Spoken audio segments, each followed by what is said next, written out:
21 জুলাই 2025 দুপুর 1:06। ঢাকার আকাশে গর্জে উঠল একটি যুদ্ধবিমান, যা বিমান বাহিনী ঘাঁটি কুর্মিটোলা থেকে উড্ডয়ন করেছিল। কিন্তু কয়েক মিনিটের মধ্যেই সেটি হয়ে উঠল মৃত্যুর বাহক। একটি স্কুলে বিধ্বস্ত হয়ে প্রাণ কেড়ে নিল অন্তত 31 জনের, যাদের অনেকেই ছিল শিশু। কিন্তু কেন, কিভাবে এমন ভয়ানক ঘটনা ঘটল, এই ভিডিওতে আমরা বিশ্লেষণ করব। বিমানের ইতিহাস ও দুর্ঘটনার সম্ভাব্য কারণ কি কি হতে পারে। বিমানটি ছিল F-7 বিজিয়ন, বাংলাদেশ বিমান বাহিনীর একটি চীনা তৈরি যুদ্ধ বিমান। এই মডেলটি মূলত সোভিয়েত ইউনিয়নের পুরনো MiG-21 এর আধুনিক সংস্করণ। বিমান চালাচ্ছিলেন ফ্লাইট লেফটেন্যান্ট তৌকির ইসলাম, যিনি এই ফ্লাইটে প্রথমবারের মতো এককভাবে উঠছিলেন। বিমানটি উড্ডয়নের কিছু সময় পরেই যান্ত্রিক ত্রুটির শিকার হয়। পাইলট তখন বারবার চেষ্টা করেন নিয়ন্ত্রণে আনার, কিন্তু সময় ছিল না, উচ্চতাও ছিল না। শেষ মুহূর্তে তিনি জনবহুল এলাকা এড়াতে বিমান ঘুরিয়ে নেন, কিন্তু ভাগ্য সহায় হয়নি। বিমানটি পড়ে স্কুল ভবনের উপর। আগুন ধরে যায়, বহু কোমলমতি শিশুর প্রাণহানি ঘটে। এখন চলুন দেখি এই যুদ্ধবিমান বিধ্বস্ত হওয়ার পিছনে সম্ভাব্য কারণগুলো কি কি হতে পারে। প্রথম সম্ভাব্য কারণ, ইঞ্জিন ফ্লেম আউট।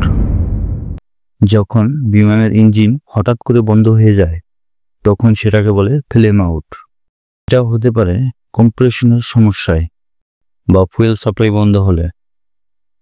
এমনকি পাখি বা অন্য কিছু ইঞ্জিনে ঢুকলে এটা ঘটতে পারে।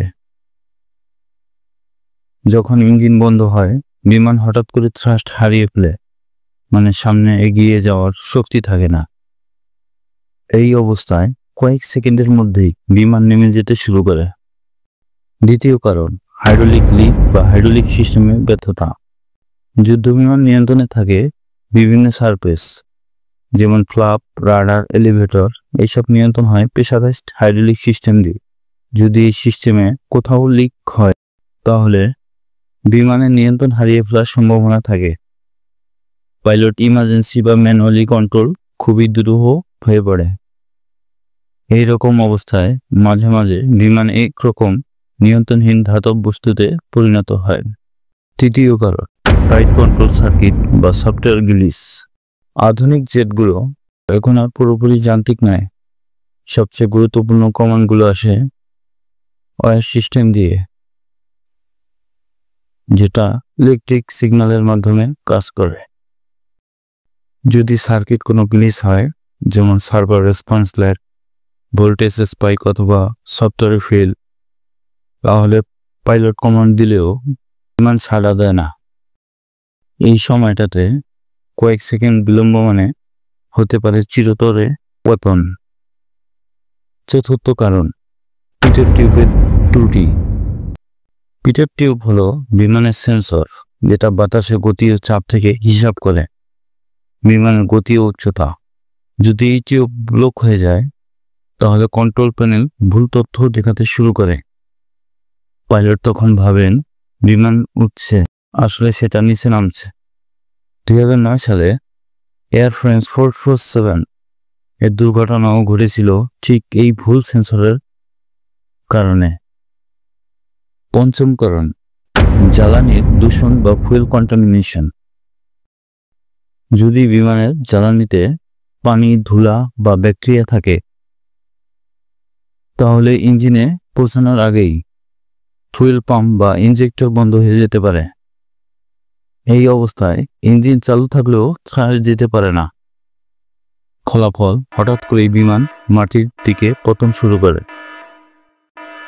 আরও একটি বড় কারণ, মানবিক ত্রুটি বা জরুরি সিদ্ধান্তের বিলম্ব। F-7 বিজিয়ন বিমানগুলো অনেক সময় নতুন পাইলটদের প্রশিক্ষণের জন্য ব্যবহৃত হয়। যদি পাইলট নতুন হন, তাহলে কোনো যান্ত্রিক ত্রুটি হলে তিনি হয়তো ঠিক সময় সিদ্ধান্ত নিতে পারেন না। এই কয়েক সেকেন্ডে দেরি অনেক সময় পুরো পরিস্থিতি বদলে দেয়।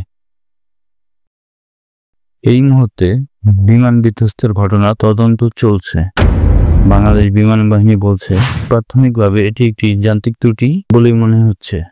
তবে বিমান নিরাপত্তা ভবিষ্যৎ দুর্ঘটনা রোধে প্রয়োজন হবে গভীর তদন্ত, যাতে বোঝা যায় কোথায় ছিল ত্রুটি, যন্ত্রে নাকি প্রশিক্ষণে। এবং সবচেয়ে গুরুত্বপূর্ণ, যেন আর কোনো মা তার সন্তান হারানোর সংবাদ না পায়, আর কোনো শিশুর জীবন যেন এভাবে আগুনে পড়ে না যায়।